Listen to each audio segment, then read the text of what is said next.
હવે આપણે પદ સાંભળીશું પાયલબેન હા પાસે. પાયલબેન, આજે શ્રેયા કેમ ગુમ થઈ ગઈ?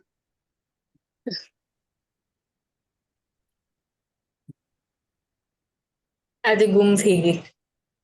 એવું ના ચાલે. એને હા રિપોર્ટ ગઈ. આપવાનો છે. તમારે ને એમને રિપોર્ટ આપવાનો છે. હું મારો રિપોર્ટ આપી દઉં? ના, એ ના ચાલે. એને કમ્બાઈન કરીને એને આપવાનો હોય. સારું, કાલે ઓકે. ચોક્કસ. હા, જય સચ્ચિદાનંદ બિહારી આનંદજી. જય જય સચ્ચિદાનંદ. મનુષ્યનો દેહ મળ્યો છે, કિંમત સમજો અમૂલ્યો છે. મનુષ્યનો દેહ મળ્યો છે, કિંમત સમજો અમૂલ્યો છે. મનુષ્ય ભવ કોક ફેરો હોય, ત્યાં મોક્ષ જ મેળવી લેવો. મનુષ્યનો દેહ મળ્યો છે, કિંમત સમજો અમૂલ્યો છે. સનાતન વસ્તુ બે નજદીક, પરિણામે જ યોની બીજ. સનાતન વસ્તુ બે નજદીક, પરિણામે જ યોની બીજ. બિલીફમાં ભ્રાંતિથી સરક્યો, અસરદારૂમય મોહ ચડ્યો. સંયોગે જાતે જય ભળ્યો, અવસ્થે તન્મયાંગ ભમ્યો. અનાત્માને જ હું પદ હોય, છે દેહાધ્યાસ વિકલ્પેલો. મનુષ્યનો દેહ મળ્યો છે, કિંમત સમજો અમૂલ્યો છે. સમય જો વેડફી નાખ્યો, વખત ધૂણધાણી કરી કાઢ્યો. સમય જો વેડફી નાખ્યો, વખત ધૂણધાણી કરી કાઢ્યો. વિષય અજ્ઞાનમાં રાચ્યો, અહંકાર ભોગવી મહાલ્યો. અહંકાર ભોગવી માલ્યો. અહંકાર ભોગવી માલ્યો.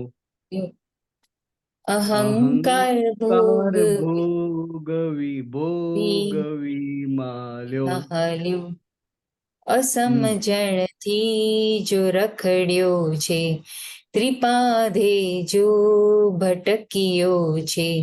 વિભાવી કે ફયોગે મોહી, દબાણો બહી ભાવે કેવો.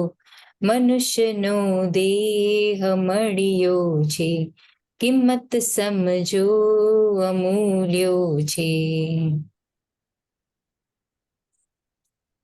લઘુત્તમ હારીને જીતશે, સ્વરૂપમાં સ્વસ્થ તે રહેશે. લઘુત્તમ હારીને જીતશે, સ્વરૂપમાં સ્વસ્થ તે રહેશે. દેહાત્મા ભિન્નતાર જુએ, અતિન્દ્રિય સુખ જાણી જીવ્યો. નિવેડો જ્ઞાન જડિયો છે, અલૌકિક માર્ગ મળ્યો છે. વિજ્ઞાની કોક ફેરો હોય, શુદ્ધાત્મા જ મેળવી લેવો. મનુષ્યનો દેહ મળ્યો છે, કિંમત સમજો અમૂલ્યો છે. મનુષ્ય ભવ કોક ફેરો હોય, ત્યાં મોક્ષ જ મેળવી લેવો. મનુષ્યનો દેહ મળ્યો છે, કિંમત સમજો અમૂલ્યો છે. વિજ્ઞાની કોક ફેરો હોય, શુદ્ધાત્મા જ મેળવી લેવો. મનુષ્યનો દેહ મળ્યો છે, કિંમત સમજો અમૂલ્યો છે. જય સચ્ચિદાનંદ. જય સચ્ચિદાનંદ. બહુ સરસ પદ આ ગયું કાઢ્યું. કેમ આજે આ તમને મળ્યું? અ, આજે એટલે એ રીતે થયું કે અમ, અમ, કુટુંબમાં એક બનાવ બન્યો છે. બહુ જ યંગ એજમાં એક જણનું અવસાન થયું છે અમારા રિલેટિવ્સમાં. તો બહુ જ નાની ઉંમરે એમનું અવસાન થઈ ગયું અને મોક્ષ પામ્યા છે. અને એકદમ જ જૈન હતા અને બહુ ચુસ્ત જૈન ને બધું જ પાલન કરતા હતા. તો અચાનકથી જે આ ખબર આવી એમાં ત્યારે પછી 1-2 દિવસ પછી જ્યારે પદ આ સાંભળ્યું ત્યારે એકદમ થોડી લિંક થઈ ગઈ કે મનુષ્ય દેહ મળ્યો છે પણ એની કિંમત સમજાતી નથી અને વ્યવહારમાં જ ગૂંચવાયા કરીએ છીએ. અને જ્યારે આ રીતનું થાય છે તો એમ થાય છે કે મનુષ્ય દેહ તો કેટલો જલ્દી પૂરો પણ થઈ જાય છે. એટલે એ કનેક્ટેડ થોડું આજે આ પદ સિલેક્ટ થયું છે. Very good. આમાં શું જાણવું છે? એટલે બિહારી આનંદજી, તમે આમાં જે આ જે પ્રસંગ બન્યો છે તો આપણે આ પહેલી જ જે 4 લાઈન છે એ તમે સમજાવો, કેમ કે ક્યાં પતી જાય છે મનુષ્ય દેહ એ ખબર જ નથી પડતી. એટલે અને તમે જે બોલ્યા કે એને મોક્ષ પ્રાપ્ત થઈ ગયો, કે મોક્ષ પ્રાપ્ત ક્યારે થાય? આમ બોલાય એવું કે મોક્ષ ધામને પામ્યા, સ્વર્ગે મોક્ષ, હા સિધાવે એવું બોલે. હા, મોક્ષધામ. હા તો એ સ્વર્ગે સિધાવે એવું કે. હા, એટલે એક વ્યવહાર છે. શું છે? વ્યવહાર છે. બરાબર. બધા એ મોક્ષે જ ગયા એવું જ કે મોક્ષ ધામે ગયા, સ્વર્ગે હા. ગયા. પણ મોક્ષ ક્યારે પ્રાપ્ત થાય? કે મનુષ્ય જીવન પણ ક્યારેક જ પ્રાપ્ત થાય છે, કાયમ બધાને મળતું નથી. તો કે આ મનુષ્ય જીવનનું મહત્વ કેમ છે? તો કે આ મનુષ્ય દેહ કરીને જ મુક્તિ પ્રાપ્ત થાય છે, મુક્તિ મળે છે. મનુષ્ય દેહ કરીને જ મોક્ષે જવાય, બધા કર્મો ખપાવીને. બીજી કોઈ પણ ગતિમાં, મનુષ્ય ગતિ સિવાય બીજી જનાવર ગતિ છે, દેવગતિ છે, નર્ક ગતિ છે, અને ચોથી પાછી મનુષ્ય ગતિ છે. તો કે આ જે 3 ગતિમાં જીવ ભટકે છે, તો કે એને જે કર્મ બાંધેલા છે એ કર્મના આધારે એને ભટકવું પડે છે. અને એ કર્મ ભોગવીને પાછો મનુષ્યમાં આવે. સમજાય? બરાબર. હા, અને મનુષ્ય થકી જ મુક્ત થવાય, મનુષ્ય થકી મનુષ્ય જ દેહ મુક્ત. જ મુક્ત થવાય. એટલે દરેક ધર્મમાં, બધા અવતારોમાં મનુષ્યનું મહત્વ બહુ મૂકેલું છે. એટલે આ 4 પંક્તિ એ જ સમજાવે છે કે આ મનુષ્ય દેહ મળ્યો છે તો એળે ના જાય અને પોતે ખરેખર કોણ છે એ જાણી લેવું અને કર્મોમાંથી મુક્ત થઈ અને મોક્ષે જવું. આટલો જ મનુષ્ય દેહનો ધ્યેય છે.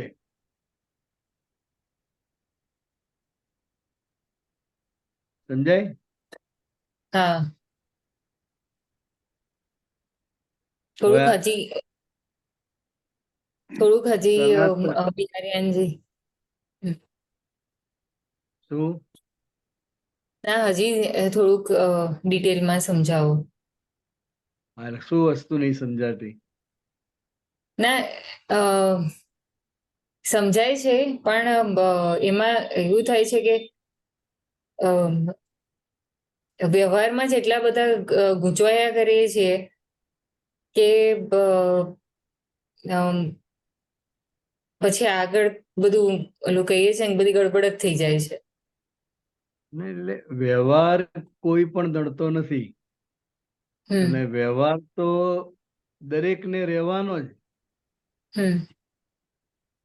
તમારે તમારા લેવલ હોય, અમારે અમારે લેવલ હોય, દરેકને વ્યવહાર તો હોય જ. એટલે વ્યવહાર ભલો ને ગમે તેટલો હોય, પણ હું શુદ્ધાત્મા છું અને આ જે કંઈ પણ વ્યવહાર છે એ કોનો છે? પાયલનો છે. પાયલનો વ્યવહાર છે. અને પાયલ જે વ્યવહાર લઈને આવી છે તો એનો ઉકેલ તો લાવવો પડશે ને. હા, લાવવો પડે. જેની જેની જોડે ઋણાનુબંધ છે, જેની જેની સાથે કર્મથી સંકળાયેલા છે, કર્મથી સંકળાયેલા છે માટે જ આપણા ઘરમાં સગાવાલા થઈને આયા છે.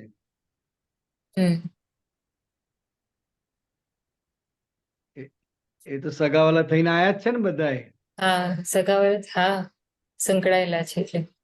કેમ કેમ આયા છે? આપણે બોલાયા? આપણે બોલાયા નથી, પણ જેનો જેનો બાકી સાથે હોય, વ્યવહાર. લેતી દેતી બાકી હોય તો કુદરત ભેગા કરી દે. દીકરી તરીકે આવે, પતિ તરીકે આવે, સાસુ તરીકે આવે. એટલે એ બધા હિસાબ પૂરા કરવા માટે જ આ મનુષ્ય દેહ છે. આ દેહ કરીને જ બધા કર્મોમાંથી મુક્ત થવાય અને મોક્ષે જવાય. અને આ 84 લાખ યોનિમાં મનુષ્ય દેહ મળવો કેટલો મુશ્કેલ છે. કેટલું પુણ્ય હોય ત્યારે મનુષ્ય દેહ પ્રાપ્ત થાય. અને મનુષ્ય દેહ ને પાછું ભારતમાં. એટલે એ રીતે આ મનુષ્ય દેહનું બહુ મહત્વ બતાવ્યું છે. કારણ કે આ સાધન છે. શું છે? સાધન છે. મનુષ્ય દેહ એ સાધન છે. અને એ સાધન થકી આપણે બધા કાર્ય કરી શકીએ છીએ. રસોઈ બનાવવી હોય, કઈ પણ સાફ સફાઈ કરવી હોય, તો આ મન વચન કાયારૂપી સાધન છે. ભક્તિ કરવી હોય, માળા કરવી હોય, કઈ પણ કરવું હોય તો આ સાધન થકી જ થાય ને. એટલે આને મનુષ્ય રૂપી આ સાધન કહ્યું છે. અને આ મનુષ્ય દેહ મળ્યો એ તો બહુ મોટું કહેવાય.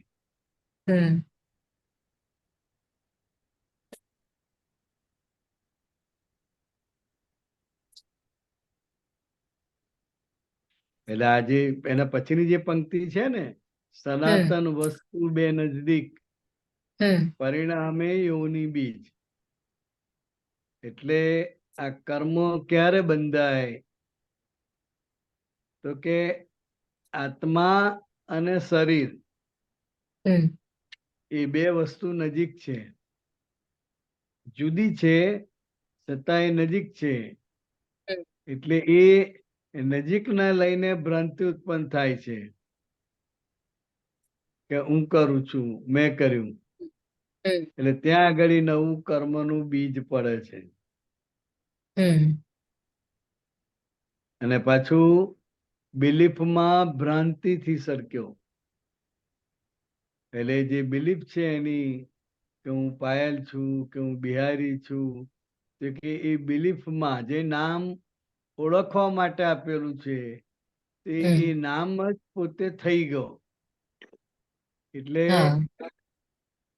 એ બિલીફ થી એ ભ્રાંતિમાં કે મને હું જ છું પાયલ, હું જ પાયલ છું, મને જ કહ્યું.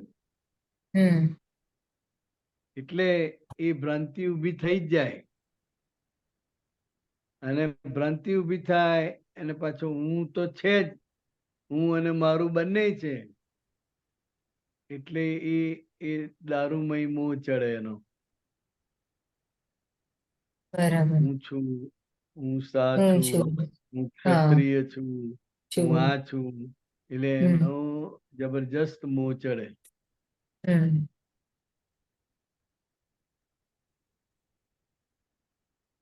સંયોગે જાતે જઈ ભળ્યો, અવસ્થે તન્મયાંગ ભમ્યો. અનાત્માને જ હું પદ હોય છે દેહાધ્યાસ વિકલ્પેલો. એટલે આ જગતમાં ઘણા બધા સંજોગો છે, એ સંજોગો નડતા નથી, પણ તમે સંજોગોને ચોંટી પડો છો. હા મોબાઈલ તમને નડતો નથી, પણ તમે મોબાઈલને ચોંટેલા છો. ચોંટેલા છે. બાકી મોબાઈલ ખૂણામાં પડ્યો હોય તો પડ્યો રહે, 15 દાડા સુધી પડ્યો રહે, બોલે નહીં કે મને લો, હમ. કેમ વાપરતા નથી એવું બોલે?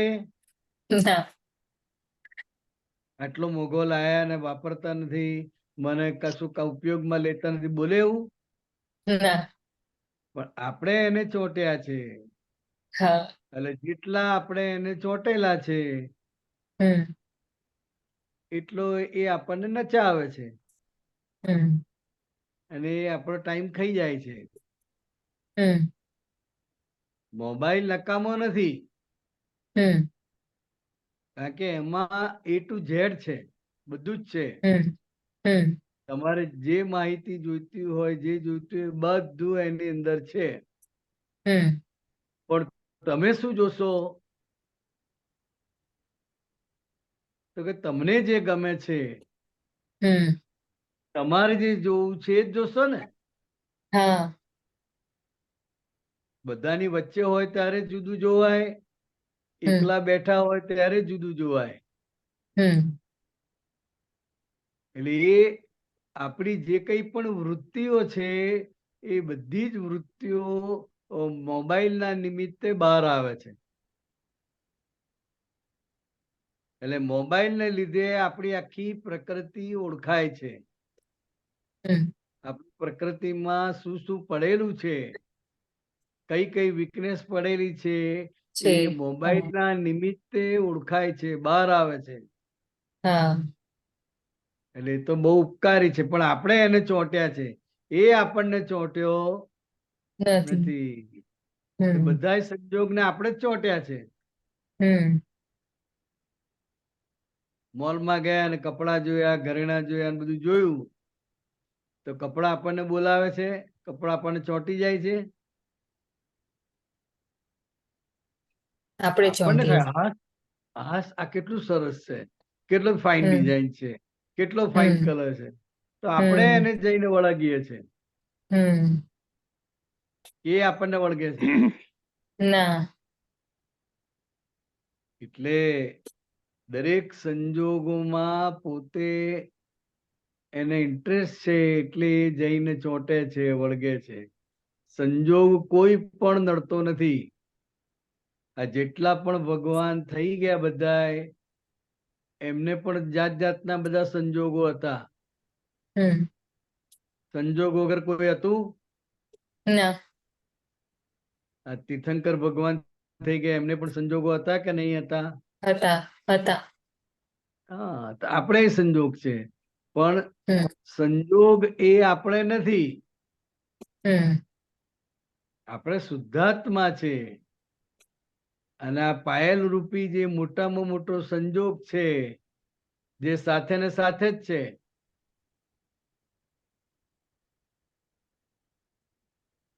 તો કે એ વળગેલો છે. ભૂતાવળ વળગી જે કે છે ને, એ સાથે ને સાથે છે, જ્યાં જાય ત્યાં સાથે જ હોય. એટલે મોટામાં મોટો સંજોગ છે, એ દેહનો સંજોગ છે. અને એની અંદર ગમવાપણું, ના ગમવાપણું, ફાવતું, ના ફાવતું, બધું પડેલું છે. એટલે કે આ દેહ એ મોટામાં મોટો સંજોગ છે. એને ફાઇલ નંબર 1 કહ્યું. શું કહ્યું? ફાઇલ નંબર 1 કહ્યું. અને એ ફાઇલ નંબર 1 ની અંદર ઘણી બધી ફાઇલો છે પાછી. ફાઇલ નંબર 1 તો દેખાય છે. દેખાય છે. હા. પણ ના દેખાય એવી ફાઇલ નંબર 1 ની અંદર ઘણી બધી ફાઇલો છે. એને મ્યુઝિક ગમે છે, સત્સંગ ગમે છે, ખાવાનું ગમે છે, ફરવાનું ગમે છે, નાહવાનું ગમે છે, તૈયાર થવાનું ગમે છે, સારા સારા કપડા ગમે છે. આ બધી ફાઇલો જ છે. આ ફાઇલ નંબર 1 ની અંદર ની ફાઇલો બધી વિગતે ફાઇલ. હમ તો કે આ બધી ફાઇલોનો હવે શુદ્ધાત્મ ભાવે રહીને એનો નિકાલ કરવાનો છે. હમ ખ્યાલ આવ્યો? હા. અને આ જે પાયલ છે હમ એને અનાત્મા કહેવાય છે. શું કહેવાય છે? અનાત્મા. અનાત્માને જ હું પદ હોય છે, હમ દેહાધ્યાસ વિકલ્પેલો. એટલે આ જે પાયલનો ભાગ દેખાય છે હા. અને અંદર નથી દેખાતો એવો ભાગ, એટલે કે આ બાહ્યકરણ અને અંતઃકરણ બરાબર. હમ એ આખો અનાત્મા વિભાગ છે. અનાત્મા વિભાગ એટલે કે જે કાયમનો નથી, ટેમ્પરરી છે, હમ હમ સંજોગને આધીન છે, એ બધો હમ અનાત્મા વિભાગ કહેવાય. હમ ને ત્યાં જ એ અનાત્મા વિભાગની અંદર જ હું પાયલ છું, પદ. બરાબર. હું સા છું, હું આ છું, હમ હમ એ બધું હું પદ અંદર આવી જાય એમાં જ હમ માન્યતાથી. માન્યતાથી. હા. કારણ કે હું પાયલ છું એ પણ એક બિલીફ છે, રોંગ બિલીફ છે. હા. હા. અને હું શુદ્ધાત્મા છું એ રાઈટ બિલીફ છે. હમ એટલે ખરેખર પોતે આત્મા છે, પણ દેહ સ્વરૂપે પોતાને માને છે. હમ એટલે એને દેહાધ્યાસ ઉભો થયો. હમ એટલે આ દેહ છે, પાયલ છે, એ આત્માનો વિકલ્પ છે. શું છે? હમ આત્માનો વિકલ્પ છે. હા, દેહાધ્યાસ. હમ એટલે દેહાધ્યાસ, એ હું, બરાબર. મારી દીકરી, મારા પતિ, મારું ઘર, આ બધું એને રહ્યા જ કરે. હમ હું પાયલ છું ને હું કરું છું એ રહ્યા જ કરે. પણ હવે આપણે હમ એમાંથી મુક્ત થયા. શું હમ થયા? મુક્ત મુક્ત થયા. થયા. હા. એટલે મુક્ત હવે થયા. આને જોવાનો અભ્યાસ કરવાનો. શું કરવાનું? જોવાનો અભ્યાસ કરવાનો. અભ્યાસ. પાયલ ને બધા હમ વિચારો આવે, બધું હા. ગમે, ખરીદે, બરાબર. હા, એ બધું જ વ્યવહાર એનું એ જ છે. હમ એટલે વ્યવહાર અટકવાનો નથી, કે બરાબર. વ્યવહારને બંધ કરવાનો નથી, હમ પણ હું શુદ્ધાત્મા છું એ પદમાં રહીને આ પાયલને સારી રીતે ઓળખવાની છે. હમ હમ પાયલની વીકનેસને જાણવાની છે. હમ એટલે એ પાયલને તમે જો કર્યા કરો, પાયલને ઓળખ્યા હમ કરો, હમ અને પાયલનો કોઈ વ્યવહાર દુઃખદાયી થઈ પડે હમ ત્યાં પ્રતિક્રમણ કરો. હમ એટલે આ હમ રીતે હમ આખો આ માર્ગ જે છે એ માર્ગે આપણે ચડી ગયા છે, અને આ રીતે આખો હમ બધી ફાઇલોનો નિકાલ થતો જાય. હમ ખ્યાલ આવ્યો? હા. આમાં કે પ્રશ્નો ઉભો થાય તો વાત કરાય. મને સમજાયું. હા.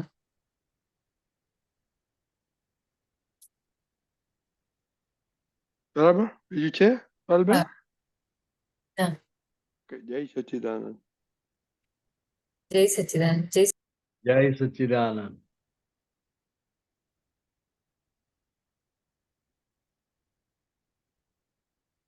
ઓકે, દીપકભાઈ તમારો ક્વેશ્ચન હતો? દીપકભાઈ? હા, જય સચ્ચિદાનંદ. જય સચ્ચિદાનંદ. વિહરિયાનંદજી. હા, બોલો બોલો. હા, જ્ઞાની સદા અપ્રયત્ન દશામાં. એ સહજતાની ચોપડીમાં મેં દીપક આનંદને મોકલાવેલું છે મોબાઈલ પર. દીપક આનંદનો નંબર મારી પાસે છે એટલે મોકલાવેલું છે એમને, કે સહજતાની ચોપડી છે. જ્ઞાની પુરુષ તમે કહેતા તો વાંચો. હા, ખરું તમે ખરું. વાંચો, દીપકાજી કાઢે છે. હવે જગત હેડિંગ છે જ્ઞાની સદા અપ્રયત્ન દશામાં. જ્ઞાની પુરુષ તો કોને કહેવાય? જેમને નિરંતર અપ્રયત્ન દશા વર્તે. હવે જગત પ્રયત્નમાં છે, પણ તમે પ્રયત્નમાં નથી, પણ યત્નમાં છો. હા, આ ડખો થયેલો હોય એને સારું ખોટું ગણવા જાઓ છો. અરે પણ ભાઈ, તમે તમારી જગ્યાએ બેસી રહો ને, ઊંચા નીચા શું કરવા થાવ છો? એ સારું ખોટું તો પૂતગલનું થાય છે. એમાં પૂતગલ